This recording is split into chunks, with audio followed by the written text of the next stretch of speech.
Hi అండి. Welcome to Sandhya kitchen. ఇవాళ వచ్చేసి బ్రెడ్ ఆమ్లెట్ అయితే చేస్తున్నాను. సింపుల్‌గా తక్కువ టైంలోనే బ్రెడ్ ఇంట్లో ఉంటే మాత్రం ఈ విధంగా ట్రై చేసి చూడండి. చాలా బాగుంటుంది టేస్ట్ కూడా. అయితే నేను 4 బ్రెడ్ పీసులు తీసుకొని ఈ విధంగా సైడ్‌లో అయితే కట్ చేసుకోవాలి.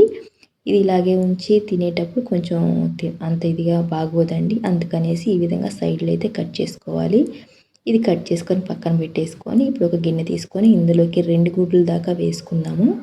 ఈ విధంగా 2 గుడ్లు వేసుకొని ఇప్పుడు సన్నగా తరిగిన ఉల్లిపాయలు ఈ విధంగా నలిపైతే వేసుకోవాలి. ఇలాగ వేసుకున్న తర్వాత ఒక పచ్చిమిర్చి సన్నగా కట్ చేసుకున్నది వేసుకోవాలి. కొంచెం కొత్తిమీర వేసుకున్నాము. ఒక అర స్పూను కారం, రుచికి తగ్గట్టు సాల్ట్, కొంచెం పసుపు వేసుకున్నాము. పసుపు వేసుకొని ఒక అర స్పూన్ దాకా జీలకర్ర పొడి వేసుకొని ఇదంతా చక్కగా కలిసిపోయేలాగా కలిపేసుకోవాలి. సరిగ్గా కలుపుకోలేదంటే కారం అనేది ఉండలు ఉండలుగా ఉంటుంది కాబట్టి అంత తగులుతూ ఉంటుంది. అదే బాగా కలిపేసుకున్నామంటే బాగా కలిసిపోతుంది. ఇప్పుడు దోశ ప్యాన్ పెట్టేసుకుందాము. దోశ ప్యాన్ పెట్టేసుకొని బటర్ వేసుకోవాలి. బటర్ వేసుకొని బ్రెడ్ అనేది 2 పక్కల బటర్ వేసుకొని కాల్చుకున్నామంటే బ్రెడ్ అనేది మెత్తగా లేకుండా కొంచెం క్రిస్పీగా ఉంటుంది. ఈ విధంగా 2 పీసులు కాల్చేసుకోవాలి. 2 పక్కల తిప్పి కాల్చేసుకుందాము. ఇప్పుడు ఇవి ఒక ప్లేట్లోకి అయితే తీసుకుందాము.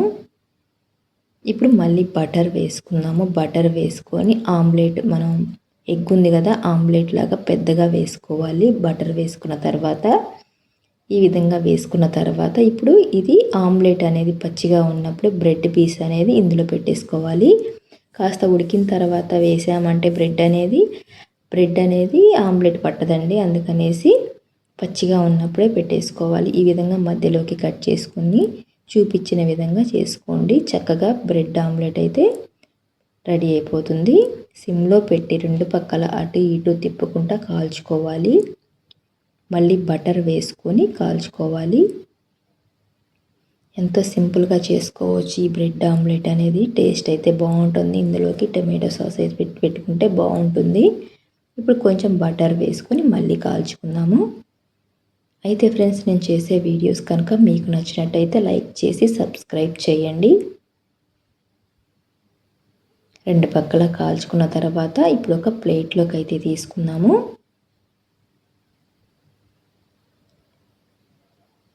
చూసారు కదా, ఎంతో సింపుల్గా బ్రెడ్ ఆమ్లెట్ అయితే రెడీ అయిపోయినట్టే. ఈ విధంగా ట్రై చేసి చూడండి. ఇప్పుడు ఇవి 2 పీసులుగా కట్ చేసుకుందాము.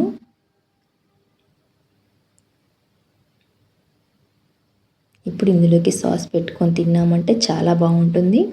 అంతేనండి. ఈ వీడియో కనుక మీకు నచ్చినట్టయితే లైక్ చేయండి, షేర్ చేయండి, కామెంట్ చేయండి, సబ్స్క్రైబ్ చేయటం మాత్రం మర్చిపోకండి.